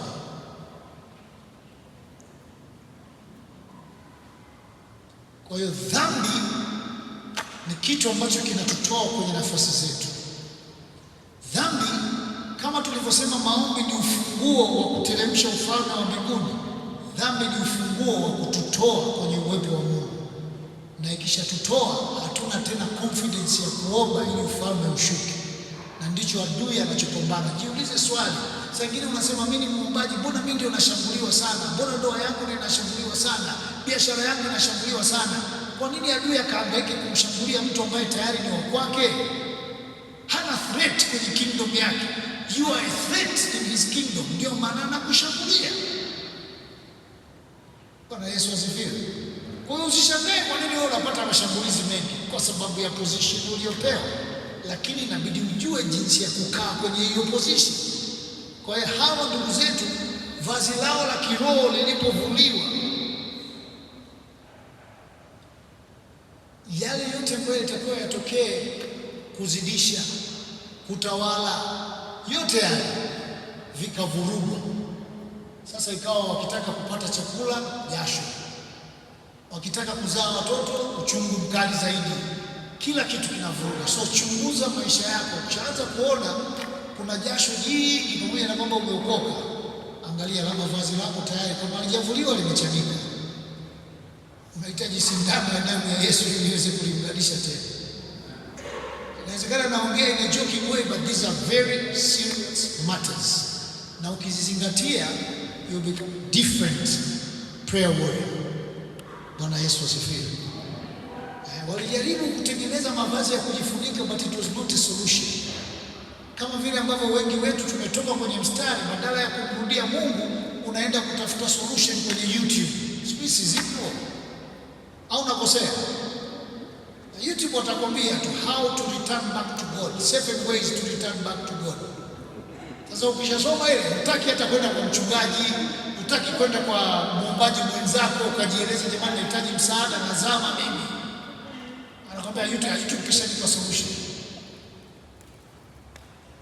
Am I talking to somebody? Hivi vitu si vipo jamani? Kuna kitu gani leo ambacho unataka jibu ukipati? Leo kwenye WhatsApp wameongeza ile artificial AI. Na imekuwa kitu kigumu sana. Mpaka kwa wahubiri, sasa hivi mhubiri akitaka tu ujumbe anasema AI, hebu nipe message kuhusu how to love a woman. Basi AI anakuteremsha mistari yake. Tena anaenda kutafuta kule kwa mhubiri. Hiyo anakupa. Alafu anakuuliza, "Hii inakuridhisha?" Bado mpangie tena vizuri. Sasa basi ngoja. Anarudia tena. Anasema, "Umeonaje hiyo flow? Hii imekaa vizuri." Anakurekebishia papo. Kwa hiyo tunapoteza personal touch na Holy Spirit. We don't listen to the Holy Spirit anymore. We listen to the AI spirit. Ishindwe hiyo roho. Na hizi ndio devices ambazo Biblia ilisema siku za mwisho zinakuja so cunningly in the name of development, in the name of high tech, lakini vinatutoa kwenye focus. Mungu atusaidie sana. Usikubali kutoka kwenye focus. Wakajaribu kujifunika, lakini wapi? It wasn't until Mungu alipoingilia kati. Hebu sema Mungu ingilia kati. Mungu ingilia kati situation yao. Mungu akachinja mnyama akawafunika na ngozi, ilibidi damu imwagike. Lakini sisi leo hatuhitaji kuchinja mnyama. Kuna mwanakondoo aliyechinjwa akafa pale msalabani more than 2000 years ago. Alishatoa hiyo option, pazia lilipasuka. Leo mimi na wewe tunaweza tukaingia straight patakatifu kwa patakatifu. Sihitaji kumtafuta kuhani mkuu. Lakini shetani anakuzuia usijue hayo mambo, anataka ubaki hapo ulipo. Yet Biblia inasema ya kwamba with God all things are possible. Lakini Mungu, mbona kwangu haziko possible? Na kwamba wapi? Mungu atusaidie sana. Hofu imejaa, woga umejaa, wasiwasi umejaa. Mungu ingilia kati situation yetu. Haleluya. Kwa hiyo niseme hii kauli alafu naingia sehemu ya mwisho ili tuweze kuingia kuomba. Hata siku moja, fuatilia, shetani hawezi kukushambulia wewe mpaka apate uhalali, apate rights za kukushambulia. Watu wanasema hivi, mimi mbona nimeokoka, mimi sitendi dhambi, lakini mbona bado nashambuliwa? Shetani haogopi kitu hata. Kama aliweza kwenda kumtempt Yesu, atashindwa kuja kukutempt wewe? Katika kitabu cha Petro wa kwanza sura ya 5 mstari wa 8, Biblia inasema hivi, shetani ni kama simba angurumaye. Now I want you to mark those words very, very well, because there's somewhere I'm going. Shetani ni kama simba angurumaye, sawa sawa, akizunguka akitafuta nani wa kummeza. Kwa hata hapa shetani anatafuta nani mtammeza. Anatafuta kwanza nani ndio threat kali sana hapa, nifanyeje nimtoe. Piga chenga moja safi, nimemshinda. Sasa ndio kazi yake, anazunguka sasa hivi anaangalia, nikamvamia yule, anacheki, akimtama ndio kazungushiwa wigo. Huyu mwache kwanza. Lakini tusimwache, lazima tumsumbue. Hebu nenda kwa mke wake, kacheki kwa mke wake. Akipita kwa mke wake anakuta mke wake naye yuko intact. Sasa sogea kwa watoto wake. Akicheki kwa watoto hapa wamekosa, watoto nao wamefunikwa, anasema rudi kwa babu yake. Wanarudi nyuma kwenye wanacheki data zako, babu ya. Babu anacheki, babu alikuwa anapenda sana kwenda kwa waganga. Alafu alipokwenda kwa waganga akaweka kamkataba pale kwamba watoto wangu na wajukuu zao walindwe na nguvu za giza. Unajua hii ndio njia. Ukishapata uhalali anaingia ili aweze kukushambulia. Angalia wakati ule wa Ayubu, ukisoma Ayubu 1:7 na Ayubu 2:2. Mungu alimuuliza shetani, anasema kulikuwa na wana wa Mungu wakajidhuhurisha mbele za Mungu. Alafu na kajamaa kalikuwepo pale, nafikiri siku yake kameweka mikono nyuma anatembea hivi. Hapo Mungu akamuuliza, na wewe unatoka wapi? Alijibu nini? Natoka kuzunguka sawa sawa na ile Petro wa kwanza sura ya 5 mstari wa 8. Alimwambia tunatoka kuzunguka hapo duniani. Ndio kazi yake, anazunguka.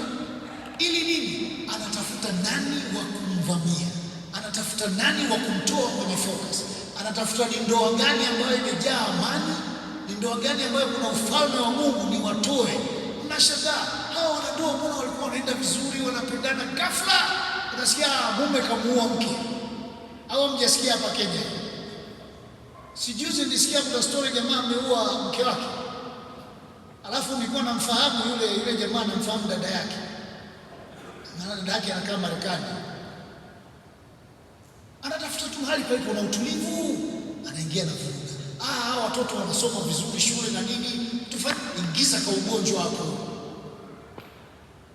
Anazunguka zunguka, hata hapo umekaa. Ndio maana Biblia inasema ya kwamba lazima tuwe macho. Sawa sawa jamani. Kule nyumbani tunasema usiende tu kichwa kichwa. Wewe ukiona kila kitu kiko sawa, basi kuomba, unapumzika, una relax kidogo. Hakuna kurelax kama yule mama ambaye tulianza story yake, yule mama mjane aliendelea kuomba na kuomba na kuomba, alimwendea yule kadhi dhalimu. Kwa hiyo tuangalie mifano miwili hapa ambayo itatusaidia, alafu tutaingia kuomba. Mfano wa kwanza, twende katika kitabu cha Zakaria. Wangapi wanafahamu kitabu cha Zakaria?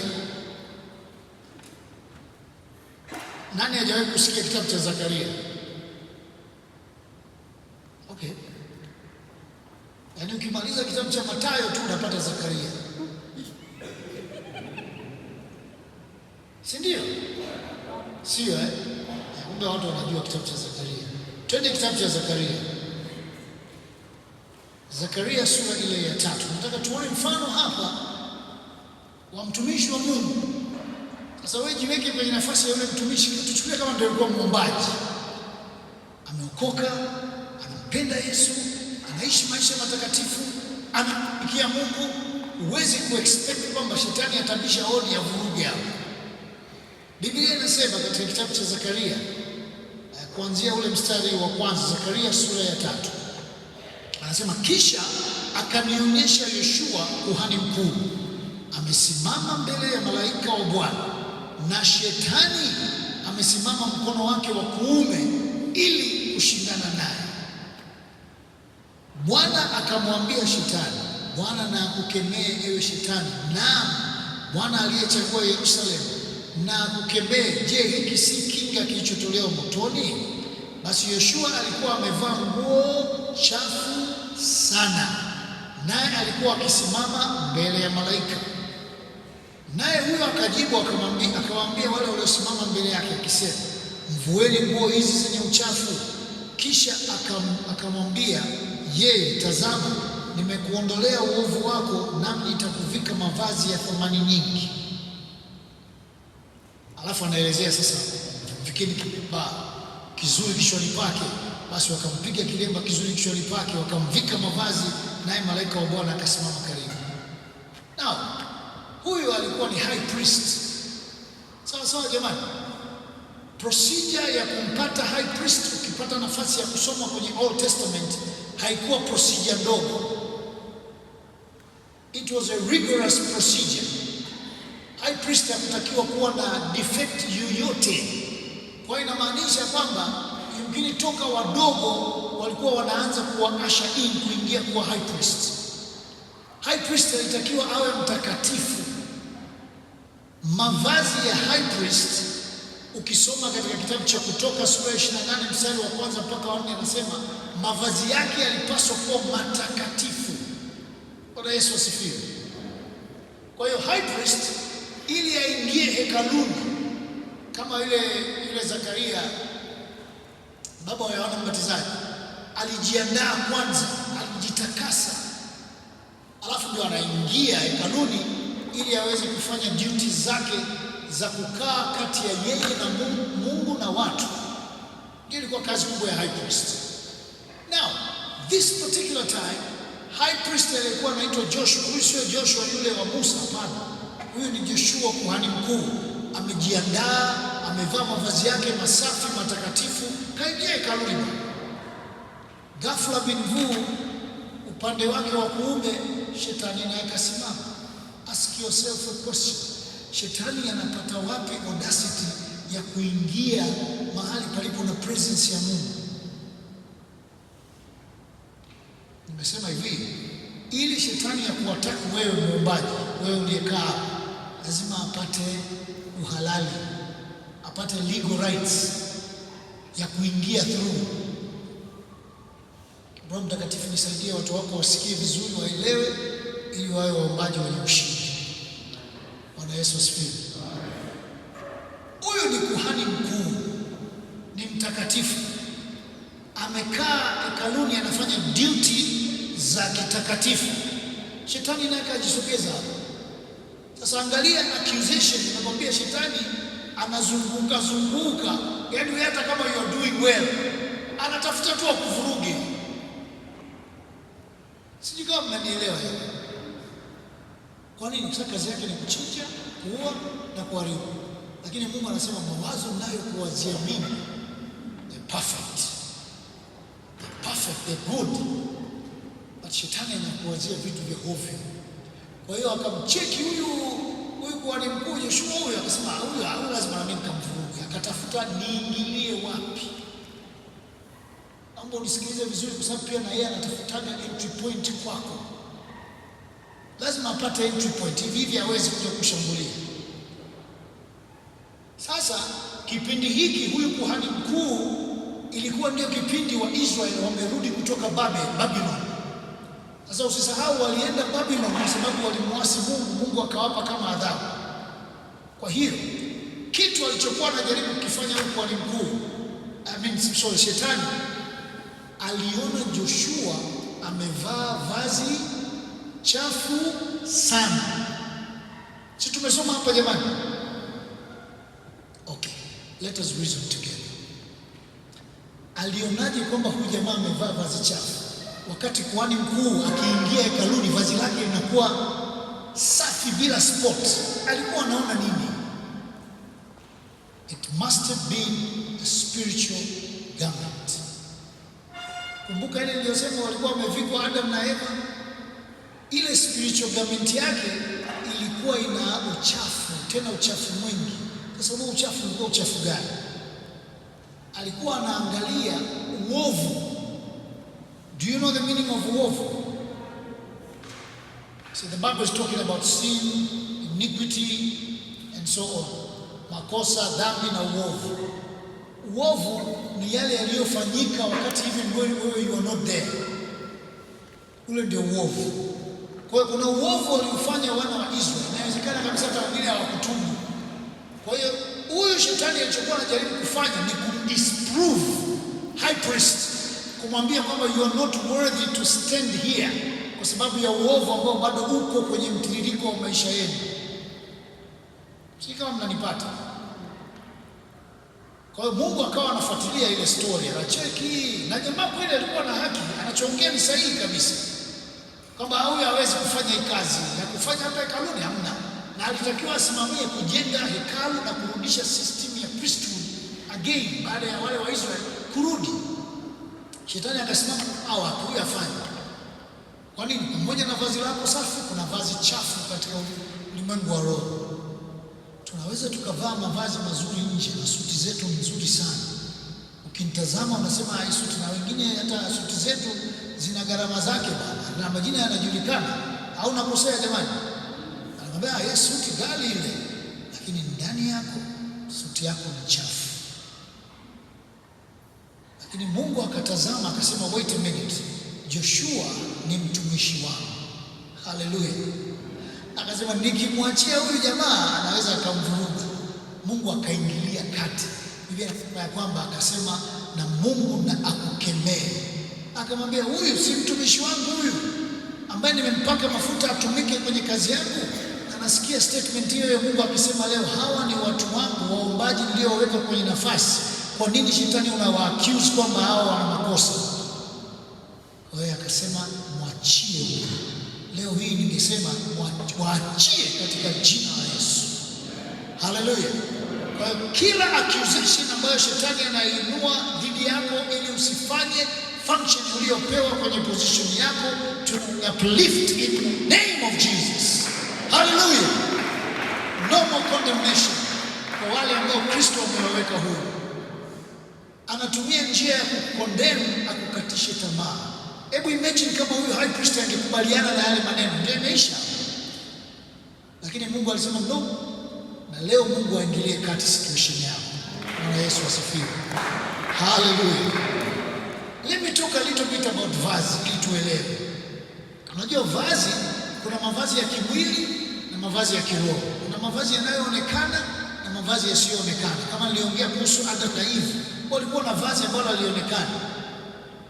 Lakini kuna haya ambayo tunayavaa yanaonekana, kazi yake yanatufunika miili yetu. Lakini pia yanatutambulisha. nikimwona traffic police amevaa nguo za kipolisi, automatically najua yule ni traffic, si ndio? It identifies us. Bwana Yesu asifiwe. Sasa kwenye Biblia watu walitambulika kwa mavazi wanayovaa. Ngoja nikupe tu mfano ili uelewe. Kwa mfano ukisoma Mwanzo 38 mstari wa 14, wajane walikuwa wanatambulika kwa mavazi yao. Si mnamkumbuka Yuda? How many remembers Judah? Judah yule mtoto wa one of the sons of Jacob. Judah alilala na mke wa mtoto wake Tamari. Lakini ilikuwaje? Tamari alivaa mavazi ya kikahaba. Sawa sawa. Biblia inasema alivua mavazi yake ya ujane. Kwa hiyo kuna mavazi particular ulikuwa ukivaa unajua wewe ni mjane. Kuna mavazi particular ulikuwa ukivaa unajua wewe ni kahaba. Kwa hiyo vazi lina function kubwa sana kwenye maisha yetu. So Tamari akavua nguo zake za ujane, akavaa nguo za kikahaba. Ndio maana Juda akamwona akafikiri ni kahaba. Ukisoma kwenye Genesis 38:14 mpaka 15. Lakini pia ilikuwa inatambulisha makuhani.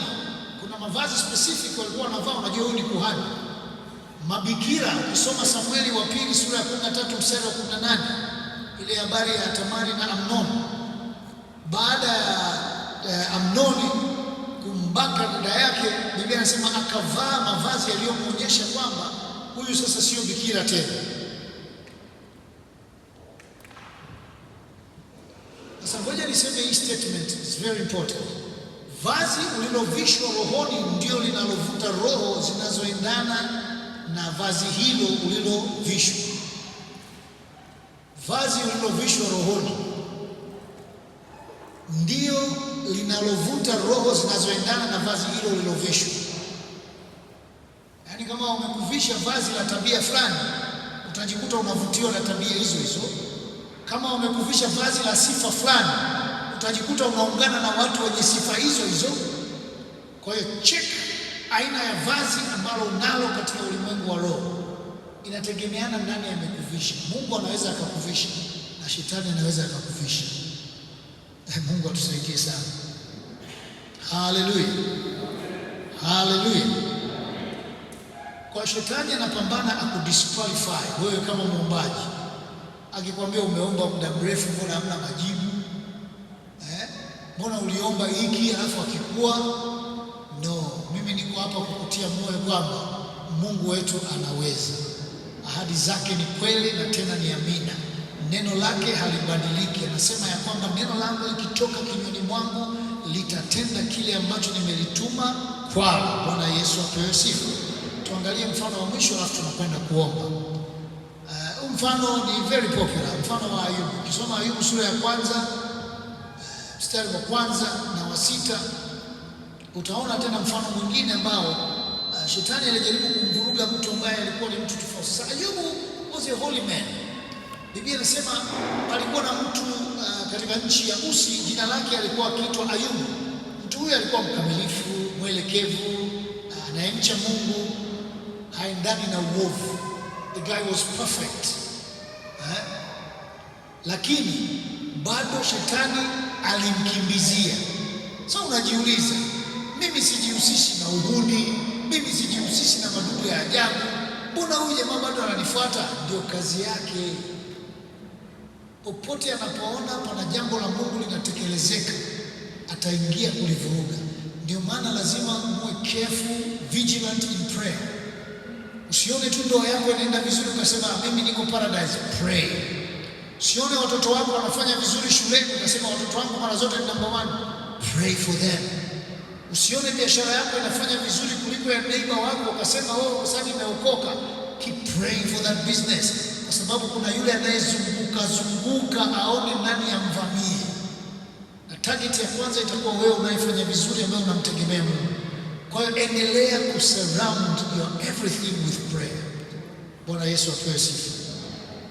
Kwa sababu shetani alipata wapi uhalali wa kwenda mbele za Mungu na kusema hivi? Maana Mungu alikuwa anazungumza na watu wake, akamwona kijamaa kimejihudhurisha pale. Sasa Mungu anamwambiaje? Asema, umemwona Ayubu mtumishi wangu? Shetani akajibu nini? Wewe sio mzingira bwana huyu. Lakini Mungu kwa nini aliuliza ile swali? Kwa sababu lazima Mungu alimuona shetani alikwenda kumtembelea Ayubu akaanza kudondoka mate. Kama ndani akapata nafasi ya kumvuruga huyu. Sifa yake kubwa nini? Anamcha Mungu. Hatendi dhambi. Akasema nimvurugie hapo kwenye kona hiyo hiyo tu. Kama walivyokuwa wanataka kumvuruga Yusufu au Danieli, kwamba huyu tutampata kwa Mungu wake. Sasa pia nilisema kwamba adui hawezi kukushambulia mpaka apate uhalali. Nataka nikuonyeshe alipata uhalali gani kwa Ayubu.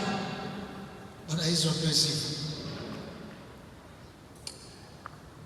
Kitu kilichomfanya adui akaweza kuwa na audacity ya kwenda mbele za Mungu ili amvuruge Ayubu. Angalia Ayubu sura ya 32. Job chapter 32. Tutasoma verse 1 and 2.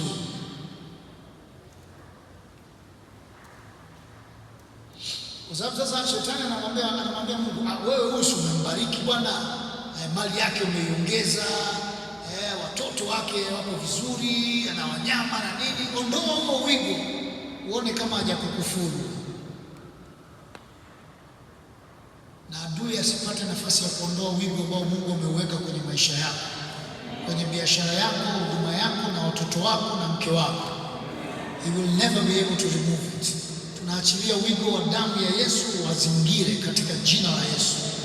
So angalia alipata wapi uhalali. Ndio maana kuna wakati Yesu alisema hivi, mimi I have nothing to do with the devil, I have nothing of his. Yani maana yake shetani naye alijaribu kumwingia Yesu kila kona, kila akijaribu hakuna kitu, hakupata chochote, hakupata hata njia ya kupenetrate. Lakini alipataje kwa Ayubu? Angalia mstari wa kwanza 32, Job 32 verse 1. Basi hao watu watatu wakaacha kumjibu Ayubu kwa sababu alikuwa mwenye haki machoni pake mwenyewe. Angalia mstari wa pili, ndipo zikawaka hasira za huyo Elihu mwana wa Barakeli mbuzi katika jamaa ya Ramu juu ya Ayubu kwa sababu alikuwa amejipa haki mwenyewe zaidi ya nani? Zaidi ya nani? Yes. Shida kubwa ya Ayubu, pamoja na kwamba alikuwa mkamilifu, anamcha Mungu, hatendi dhambi, alikuwa anajihesabiaga haki. So that was the door shetani alitumia kumshambulia Ayubu. Mungu atusaidie sana. Alijipa haki yeye mwenyewe zaidi ya Mungu. Kwa Mungu anasema okay fine, do what you think you can do, lakini usiguse roho yake. Akatuma mashambulizi ya kwanza, akaona jamaa amesimama. Ukienda sura ya pili mstari wa 10, Mungu anarudia tena swali lile lile. Umemwona mtumishi wangu Ayubu? Akamwambia wewe si umemzingira bwana, gusa sasa mifupa yake uone. Mungu akamwambia sawa, go ahead. Kapiga na mifupa kila kitu, lakini wapi? Ayubu alibaki kuwa mwaminifu. Mungu atusaidie na sisi tubaki kuwa waaminifu mbele za Bwana. Bwana Yesu asifiwe. Haleluya. Kuna kitu umekipata leo jamani? Kinatusaidia kidogo? Simama kwa miguu yako. Nataka tuombe kidogo. Na maombi kama matatu. Angalau tukitumia kama nusu saa hivi kitakuwa kimekaa vizuri. So, niombe uombe with understanding. Sawa sawa jamani, omba with understanding of what we have learned. Omba kwa ufahamu na uelewa wa kile ambacho tumejifunza. Ombi la kwanza, sijajua kama utaweza kututaipia ninavyosema ili watu waone hapo. Kwanza tutafanya maombi ya toba. Sawa sawa na Matendo ya Mitume 3:19. Nitaeleza tunatubu kitu gani. Matendo ya Mitume 3:19 anasema hivi, tubuni basi mrejee ili dhambi zenu zifutwe zipate kuja nyakati za kuburudisha kwa kuwaka kwake Bwana. Kwa hiyo maana tukitenda dhambi tunaenda mbali. Dhambi simply means worse, disobedience. Umeambiwa ufanye, usifanye hiki umefanya. Umeambiwa fanya hiki umekifanya ovyo. Kwa hiyo hivyo vitu vinapotokea inahesabika kama dhambi na inampa adui mlango wa kututenga mbali na Mungu. Kwa hiyo tunakwenda kutubu, lakini pia tutatubu sawa sawa na waraka wa kwanza wa Yohana sura ile ya kwanza mstari wa 9. Anasema tukiziungama dhambi zetu ni mwaminifu na wa haki, hata atuondolee dhambi zetu na kutusafisha na udhalimu wote. Sasa tunakwenda kutubu hili, Mungu atuondolee, yani tunatubu ili Mungu aondoe yale mavazi yasiyofaa ambayo adui ametuvika. Mavazi yale ambayo shetani yakiyaona yanamwattract. Kumbuka lile vazi chafu lilimwattract kwenda kwa Joshua. Sasa naongea kuhusu vazi la kiroho, sio vazi la kimwili. Inawezekana adui kuna vazi amekuvika linamfanya apate access kwenye maisha yako, akuvuruge kama muombaji, usikae kwenye nafasi ya kuomba. Kwa hiyo tunaambia Mungu, tunatubu kama kuna mlango wowote ulifunguka, njia wayo yote ile ambayo ilipata access kwenye maisha yangu, adui akaachilia vazi chafu, adui akaachilia vazi ambalo amelipa jina lolote lile ambalo linamwattract kushambulia familia, kushambulia maisha yangu, kushambulia kazi yangu, kushambulia biashara yangu. Kwa hii toba, Mungu kama ambavyo alikwenda kwa Joshua kuhani mkuu akaamuru wamvue yale mavazi, si ndio? Nakumbuka, alafu wamvike vazi jipya. Namwambia Mungu, kwa toba hii naomba utuvue hayo mavazi, wewe mwenyewe ingilia kati. Mungu anajua ni vazi gani umevishwa. Unaweza usilione, kwa sababu hata akina Adam na Eve walikuwa hawajui kwamba wako uchi. Inawezekana usilione, lakini Mungu analiona. So mwambie Mungu, tunatubu, lakini tunaomba kwenye hii toba tuvue vazi lolote ambalo sio sahihi. Kama ulivyovua vazi lile kwa Joshua, naomba na mimi uvue hilo vazi. Inawezekana mengine labda unayajua, kuna mavazi ya hasira, mavazi ya kiburi, mavazi ya uongo na kadhalika na kadhalika. Inawezekana unayafahamu. Kama unayafahamu, taja kwa jina. Kwa hiyo tunaambia Mungu, kwa hii toba vua hayo mavazi ili adui asipate uhalali, sawa sawa, ili shetani asipate uhalali wa kutuzuia tusifanye jukumu letu la kikuhani la kuomba ili ufalme wa Mungu ushuke. Si umeona hiyo? Lile vazi linampa access ya kukubana usiombe ili ufalme wa Mungu ushuke. Kwa hii toba tunahitaji Mungu atufanyie kitu. Ombi la pili, sasa tukianza kuomba tutaunganisha. Mungu atuepushie hila za adui zinazotucheleweshea muda ili tusitumikie shauri la Bwana. Kuna hila shetani anaziachilia, they delay us. Tunakosa muda wa kufanya cha Mungu, tunakosa muda wa kuomba. Ukisoma katika Daniel 2:25, Biblia inasema kwamba shetani anabadilisha majira yetu na nyakati, anazichange. Alafu angalia, kama shetani atafanikiwa kucheza na muda wetu, tunashindwa kufanya majukumu yetu. Angalia Ayubu, muda wote Ayubu alipokuwa anaumwa, he couldn't do nothing, he was useless. Hakuweza kufanya kitu, alikuwa amelala tu. Si umeona hiyo? Kwa hata wewe leo ikatokea, God forbid, umeugua, ina maana utashindwa kuomba. Ikatokea umepata kazi, unasema oh, it's a blessing, lakini ile kazi inakubana kanisani, uendi tena, imekupotezea muda. Kwa hiyo mwambie Mungu atuepushie na kila kinachotupotezea muda, tusiombe. Baada ya hili kongamano unatakiwa uendelee kuomba, lakini utashtukia umepewa mashughuli mengi, kuomba unashinda. Kwa badala ya kuomba unapoteza muda mwingi. Matokeo yake kuna vitu ambavyo unahitaji kuliombea taifa. Unasikia bungeni kule umetamka vitu ambavyo wewe unaona vinakukera. Badala ya kuomba, wewe uko busy unaanza kuchat na watu kwenye mtandao. Kwa hiyo unapoteza muda. Unajadili without a solution. Siku 3-4 mnajadili tu, badala ya kuwa na muda wa kuombea hilo jambo, Mungu aingilie kati, wewe unajadili kwenye mitandao. Unashughulikia mambo mengi yasiyokuhusu, anakupotezea muda.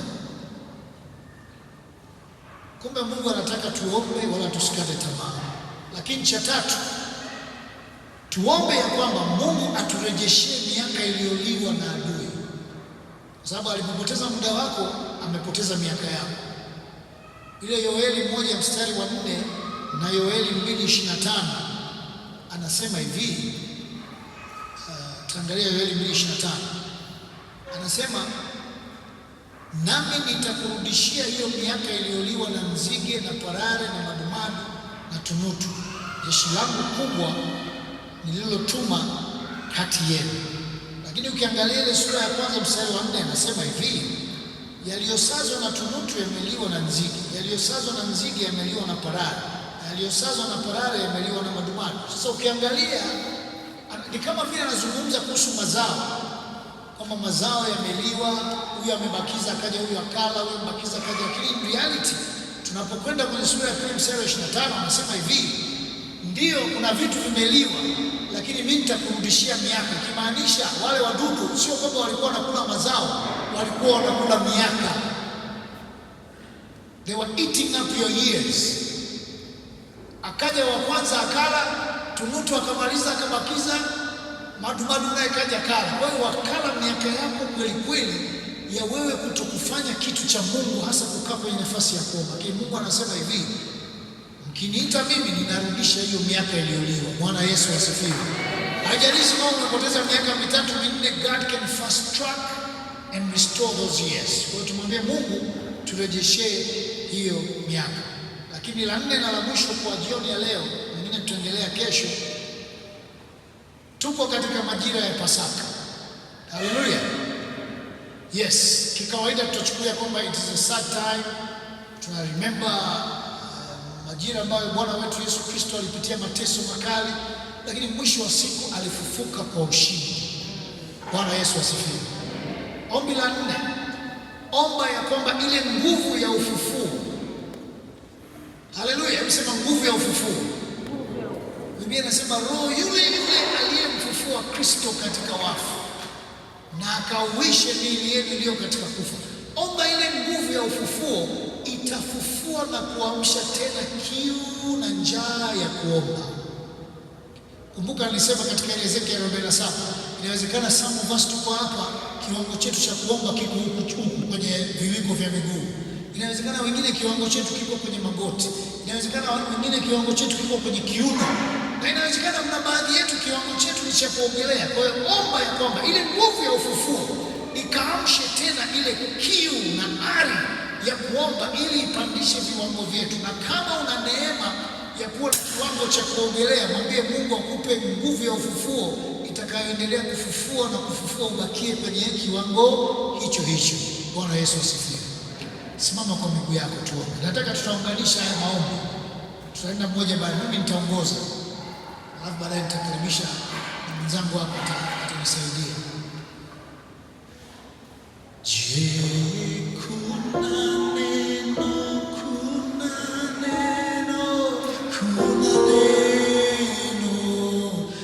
usilozi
ajili ya taifa, tubu kwa ajili ya familia yako, tubu kwa ajili ya kanisa.